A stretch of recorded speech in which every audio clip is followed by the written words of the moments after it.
Hi, it's Kim here from the TimeSlip Simulator. In this video I'm going to show you the basic features of the simulation screen. So here we are on the TimeSlip entry screen. Once you've entered all your details, press Simulate. And now we're on the simulation screen. I'm just going to turn the sound off. Up here, sound off. So let's go through the buttons. And in future videos I'll go into each of these features in more detail, but this will be a summary of each of the features. So pressing the TimeSlip button here will return to the TimeSlip entry screen. Press play to begin the simulation. You can pause the simulation at any time by pressing pause. You can stop the simulation and return back to the start line by pressing the stop button. You can press the race result button. The race result button displays a separate screen that shows you the finish line and the margin of victory and the margin of victory in time and margin of victory in distance. TV mode, this is the camera button, so at the moment it's in TV mode.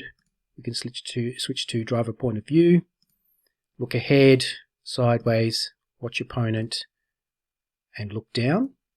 Once again, I'll go into these modes, camera modes in more detail in another video. You can switch lanes at any time, so if I change the mode here to driver point of view, and I can switch between the right lane and the left lane. Auto pause on, that means the race will automatically stop at the finish line. Track markers on and off. This is when you turn track markers on, you can see marks down the side of the track, and you'll also be able to see the advanced feature, which is called the win window. Across the top here we have a stats window, which just shows us various stats as the simulation unfolds. We already know what the sound off on button does. We can also slow down a replay. So we have full speed, half speed, quarter speed, eighth and 16th. Turn that off. We can also hide the interface, so that turns all the buttons off. And we can turn the time slip on, so this shows us a pop-up with the time slip details. So the basic feature, I'm just going to switch to the left lane, and I'm going to keep in the driver point of view camera. Just as a quick hint, with the driver point of view camera, if you left click anywhere on the screen, you can move the camera around. So I'm just going to play this race by pressing play.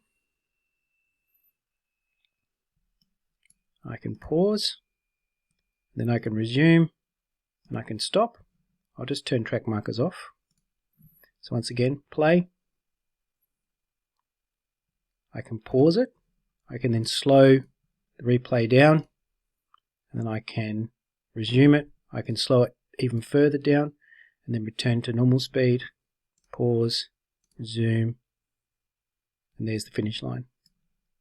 Press resume, and then stop takes us back to the start line. I can then press the race result button, and this shows us the result of the race. Here it's a dead heat the way that I set it up in the TimeSlip entry, but it gives you the margin of victory in time and the margin of victory in distance. And that is the basics of the simulation screen. As I said, I'll go into more detail on each of the features in separate videos.